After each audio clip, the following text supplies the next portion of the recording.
First amateur fight was at 14. My first amateur fight, 14. I started training and I had one amateur sparring exhibition right before turning 14. When I did that first exhibition, I was not even training for that. Go ahead. I was not even training at that time. I was just at a gym with my brother and family there. We were there to see my nephew fight. He had an amateur fight that night. And one of the kids didn't have an opponent, and my brother just signed me up and said, "You're getting in the ring." All right, so I got in the ring. I borrowed, shoes, headgear, everything, cup, shorts, everything, because I didn't have anything. I was in fight, I was in training, I was not doing anything. But I still went in the ring. And it was actually exciting. It was fun just to have that one-on-one, and I liked it. So I began training after that. That was right before turning 14, like 2 months before I was 14. And 2 months after I was 14 is when I had my first amateur fight, like an official fight. It was at a boxing show in Hawaiian Gardens. I got in the ring with some kid, amateur kid, same age, same weight, that kind of stuff. And I liked, like I said, that one-on-one. I liked that competition. Like, okay, like I'm a better fighter. I'm gonna show you I'm a better fighter. That kind of thing. It was fun. A year after my amateur, once I first turned amateur, a year after I was 15, I went on to the Junior Olympic tournament. That was my first tournament that I joined. Starts off here in the districts, LA area. I competed against the local kids and I won the district. Then you make it, you go to the regionals. At that time, the regionals were held in Nevada. So I competed against the regional, for the regional title. I won that. I advanced to the national tournament, National Junior Olympic Tournament. That one was held in Alexandria, Louisiana. I'm talking back in 2013. No, 2003. How old were you? I was 15. You were 15. I was 15 in 2003.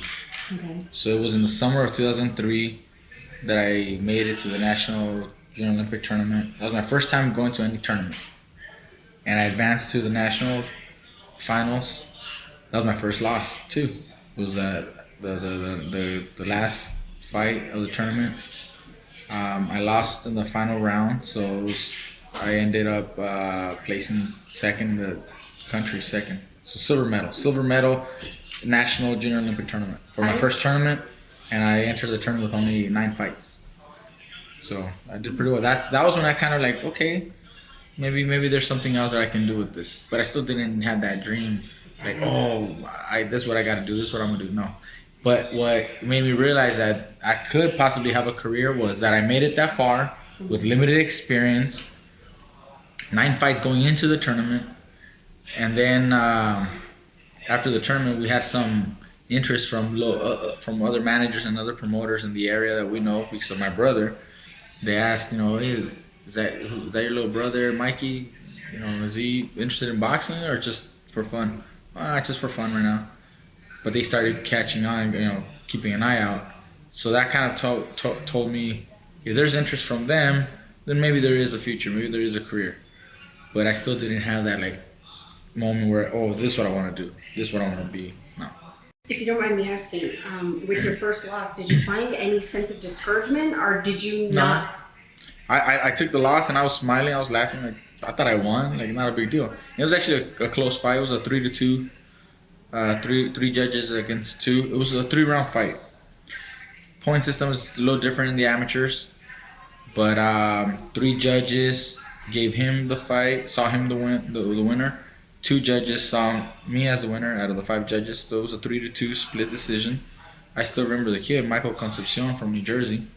I don't know what's happened with him or if he ever continued or not, but I remember him. I never saw him again after that. Like, we had other tournaments, and I don't remember seeing him after, so I don't know what happened with him, but he was a tall, southpaw, lanky style.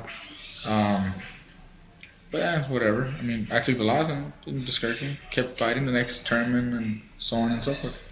As an amateur fighter, were there any opponents that you can remember that you felt like, well, that were your bigger challenges? Like that was a big challenge, maybe that I had a few losses. Okay, I had a few losses. Out of my amateur record, I had 48 wins and 12 losses. So 60 fights amateur total. It's not a lot of amateur fights compared to some of the other kids that start at 8 or 10. They rack up 150, 200 fights or even more. easily. So I didn't have an extensive amateur career, but it was at a high level. I fought a few national tournaments, made it to a few finals. Out of the losses that I had, notable losses, I mean, the most notable one was when I fought Terence Crawford.